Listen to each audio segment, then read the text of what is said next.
이사야 60장 17절부터 22절입니다. 제가 읽겠습니다. 내가 금을 가지고 놋을 대신하며 은을 가지고 철을 대신하며 물주로 나무를 대신하며 철을 돌로 대신하며 평화를 세워 관원으로 삼으며 공의를 세워 감독으로 삼으리니 다시는 강포한 일이 내 땅에 들리지 않을 것이요 황폐와 파멸과 내 국경 안에 파멸이 내 국경 안에 다시 없을 것이며 내가 내 성벽을 구원하라 내 성문을 구원이라 내 성문을 찬송이라 부를 것이라. 다시는 낮의 해가 내 빛이 되지 아니하며 달도 내게 비추지 않을 것이요 오직 여호와가 내게 영원한 빛이 되며 내 하나님이 내 영광이 되리니 다시는 내 해가 지지 아니하며 내 달이 물러가지 아니할 것은 여호와가 내 영원한 빛이 되고 내 슬픔의 날이 끝날 것이니라. 내 백성이 다 의롭게 되어 영원히 땅을 차지하리니 그들은 내가 심은 가지요 내가 손으로 만든 것으로서 나의 영광을 나타낼 것인즉 그 작은 자가 천명을 이루겠고 그 약한 자가 강국을 이룰 것이라. 때가 되면 나 이 여호와가 속히 이루리라. 아멘. 때가 되면이라는 말씀으로 함께 은혜를 나누고자 합니다.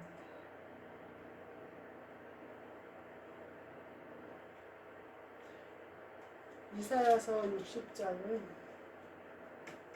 회복시키시는 하나님을 말씀하시는 장이에요. 60장 1절에 보면 일어나라 빛을 발하라 이렇게 얘기하시면서 5절 말씀에 보면 그때에 내가 보고 기쁜 빛을 내며 내 마음이 놀라고 또 화창하리니 이는 바다의 부가 내게로 돌아오며 이방 나라들의 재물이 내게로 오미라 이렇게 표현하셔요. 회복하실 때 일어나라 빛을 발하라 내 안에 있는 그리스도를 드러내라 하실 그때에 5절에 보니까 그때에 바다의 부가 내게로 돌아오고 원래 우리는 부자로 살아야 되죠. 이스라엘 민족은 원래 하나님이 선택하신 민족이에요. 복받은 민족이에요. 아브라함과 같은 축복을 누려야 되는 민족이에요. 근데 범죄함으로 그것을 놓친 거죠.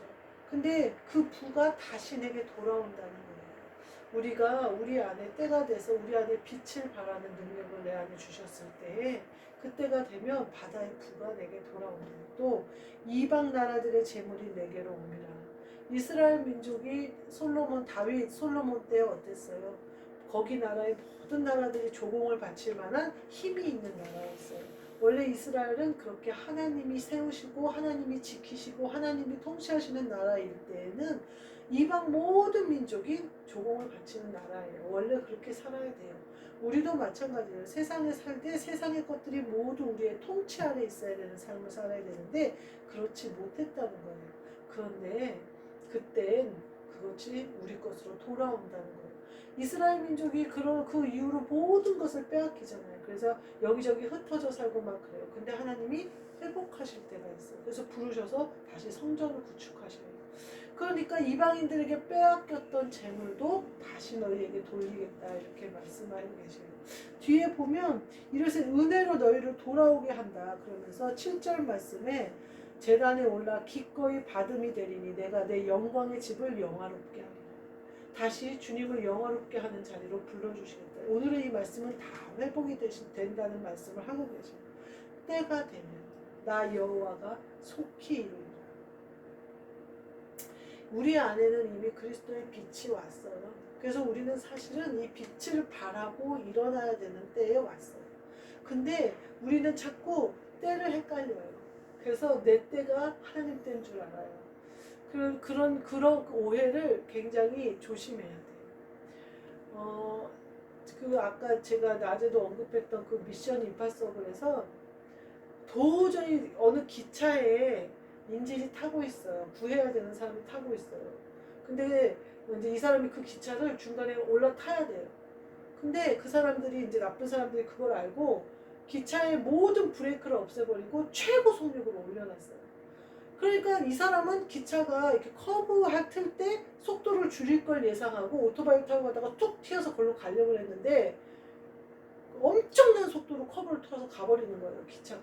그러니까 이제 그 이어폰을 꽂았어요. 그래서 그걸 인공위성으로 명령하는 사람 명령을 들으면서 막 가요. 근데 갑자기 그 사람이 낙하산을 둘러매고 오토바이를 타라는 거예요. 그래서 낙하산을 둘러매고 막 탔어요. 막 그 사람이 인도하는 대로 막 갔어요. 가보니까 산꼭대기예요. 이렇게 보니까 기차가 깨알같이 이렇게 가고 있는 거예요.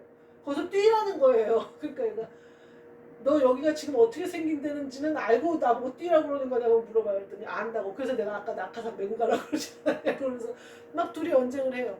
근데 그거 외에는 방법이 없다는 거예요. 거기 기차에 탈 방법.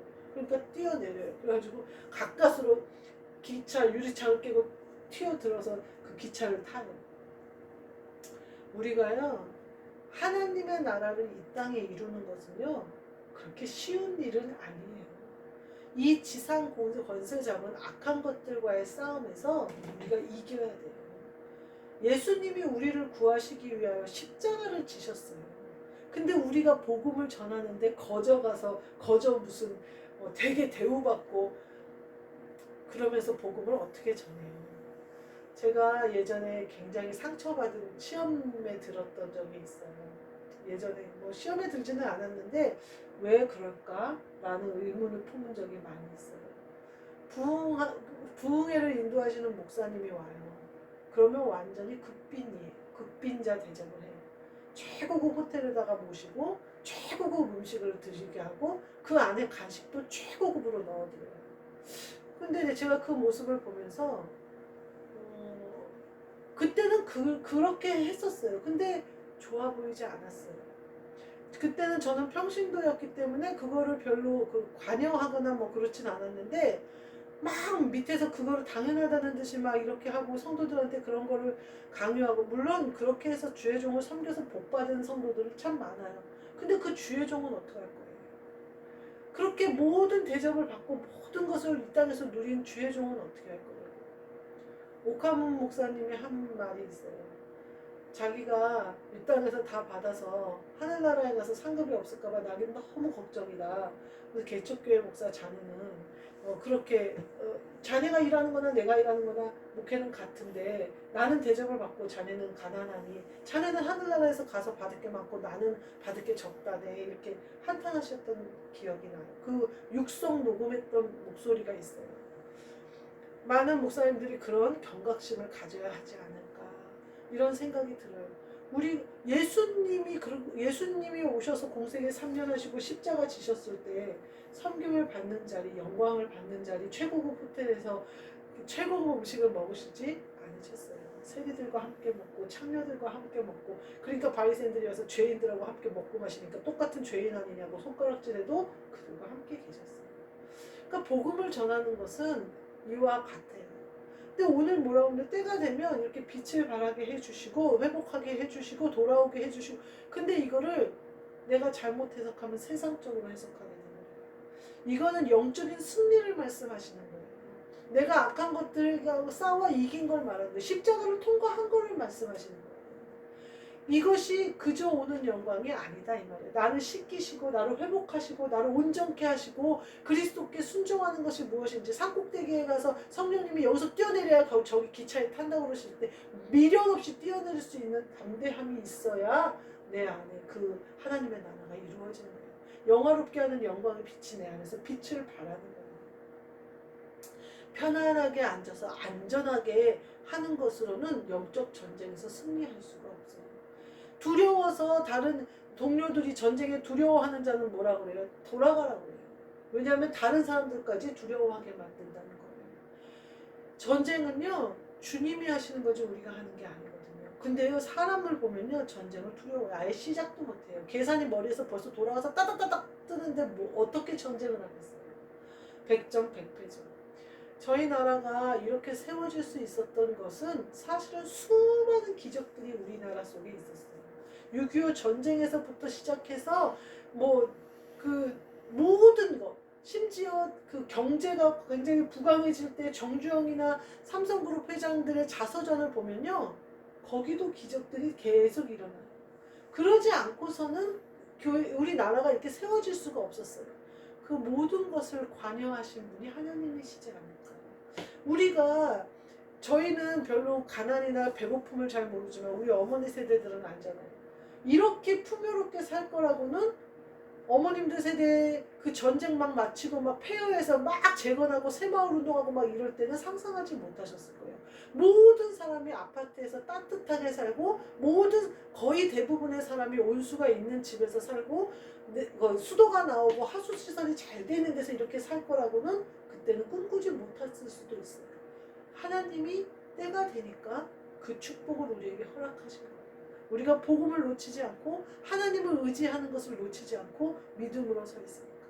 그러면 우리가 그 전에 기독교인이 예수쟁이들이 한 90% 됐나요? 그러니까 하나님이 이렇게 우리나라를 축복하셨나요? 1%도 안 됐어요. 저 어렸을 때만 해도요, 교회 다니는 사람 별로 없었어요. 그때 막 교회 다니기 시작하는 사람들은 많았는데 우리처럼 집안이 기독교에 와서 제자도 안 드리고 이런 사람은 별로 없어요. 지금 제 나이 때도 그 제사 문화나 이런 걸 모르는 사람 거의 없더라고요. 저만 그걸 잘 모르더라고요. 그러니까 그때 당시 그 특히 유교 사변 터지고 그때는 아마 우리나라 기독교 인구가 몇 프로라고 나왔는데 제가 듣기로는 잘못 들은 건지 잘 모르겠는데 3%인가 그랬다고 들었거든요. 근데 그 3%를 하나님이 보시고 살려주신 거잖아요. 구해주신 거잖아요. 그리고 그 이후로도 기적 같은 일들이 계속 일어나요. 우리나라 그 중국 대사로 가셨던 장로님 간증집 읽어보면요. 거기서 사스인가 뭐 그거 일어났을 때도 아주 우리나라만 철수를 안 했잖아요. 중국에서. 그렇게 우리나라만 철수 안 하는 바람에 우리나라는 수교가 맺어졌잖아요. 그 모든 일련의 가정들을 보면요. 하나님이 관여하지 않으신 게 없더라고요. 제가 그렇게 보면서 하나님이 우리나라를 지켜주셨다는 것을 모든 곳에서 알 수 있게 돼요. 하나님이 이렇게 하신 이유가 나와요. 때가 돼서 우리에게 이렇게 힘을 주신 거. 뭐라고 그러냐면요. 일어나라 빛을 발하라. 우리에게 빛을 주신 이유예요. 이 빛이 내 빛이 이르렀고 여호와의 영광이 내 위에 임하였습니다. 보라 어둠이 땅을 나라들은 내 빛으로 왕들은 비치는 내 광명으로 나아오리라. 우리가 빛을 발하게 하시기를 원해요. 이게 하나님의 은혜, 이게 하나님의 뜻, 하나님의 주권, 하나님의 다스리심이라는 사실을 드러내야 된다는 거예요.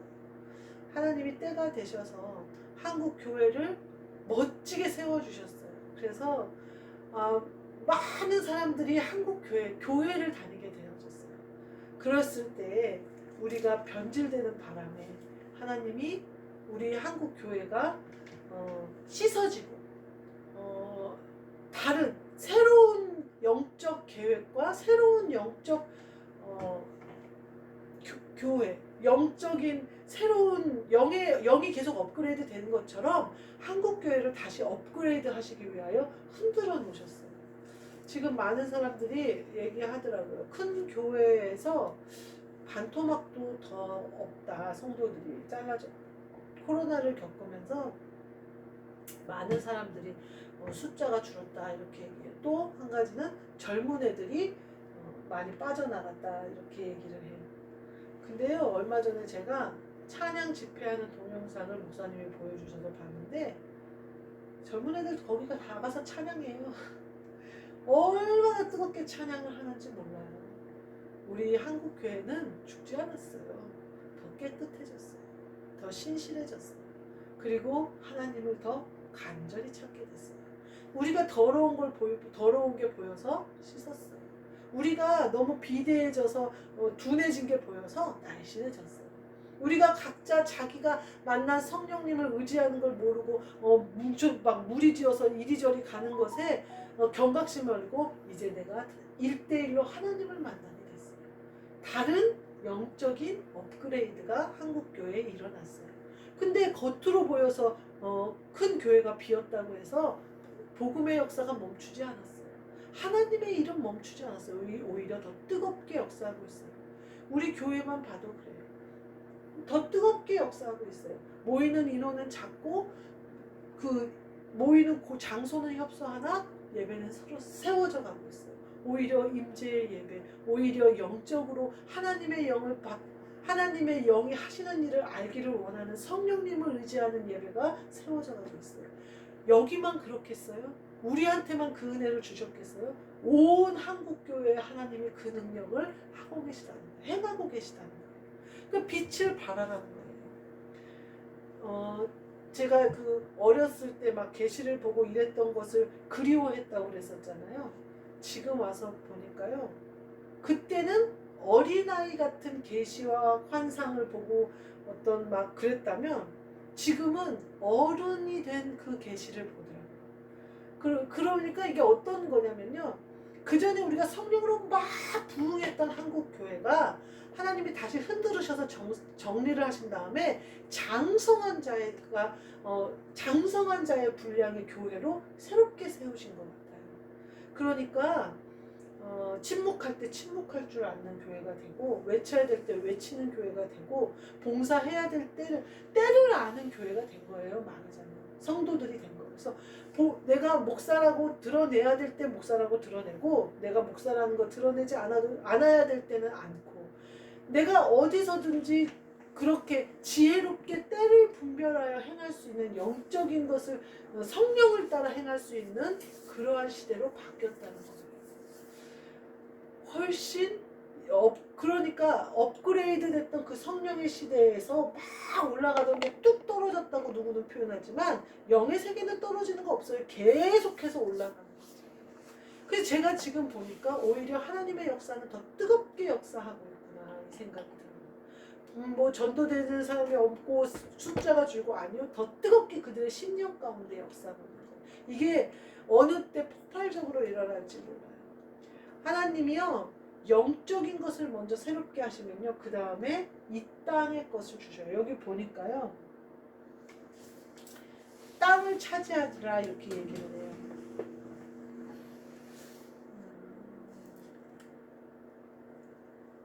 21절에 보니까 내 백성이 다 의롭게 되어 영원히 땅을 차지하리니 이렇게 얘기해요. 여기서 말씀하시는 땅은 우리 육신일 수도 있어요. 우리 육신조차도 하나님이 기뻐하시는 도구로 쓰일 것이다 라는 것도 있고요. 땅이 교회가 지상에서 드러나는 걸 수도 있어요. 영적인 것이 온전해지잖아요. 우리 안에 빛을 발하는 것이 내가 온전해지잖아요. 그러면 땅을 차지하게 돼요. 그거는 이 땅에서 드러나는 걸 말하는 거예요. 이 땅에서 주실 것을 말하는 거예요. 오늘 이 말씀이 제게 아멘이 되어 때가 되면 하나님이 속히 이루리라. 아멘. 이 뜻대로 땅을 차지하시는, 우리 안에 빛 있잖아요. 우리가 일어나 지금 빛을 발하고 있잖아요. 이제 땅을 차지하시는 축복까지 누리시는 저와 여러분이 되시기를 주님의 이름으로 축복합니다. 아멘. 기도하겠습니다. 하나님 감사합니다. 우리에게 회복의 때를 주셨사오니 때가 되어 속히 이루시는 하나님과 함께하는 우리가 되게 하사 아버지의 뜻이 이 땅에 이루어져서 땅을 차지하는 데까지, 죽을 몸을 살리시는 데까지 우리가 온전히 참여하고 온전히 받아 누리는 우리 모두 되게 하여 주옵소서. 예수 그리스도의 이름으로 기도하옵나이다. 아멘. 하늘에 계신 우리 아버지여, 이름이 거룩히 여김을 받으시오며 나라가 임하시오며 뜻이 하늘에서 이루어진 것 같이 땅에서도 이루어집니다. 오늘 우리에게 일용할 양식을 주시옵고 우리가 우리에게 죄 지은 자를 사하여 준 것 같이 우리 죄를 사하여 주시옵고 우리를 시험에 들게 하지 마시옵고 다만 악에서 구하시옵소서. 나라와 권세와 영광이 아버지께 영원히 있사옵나이다.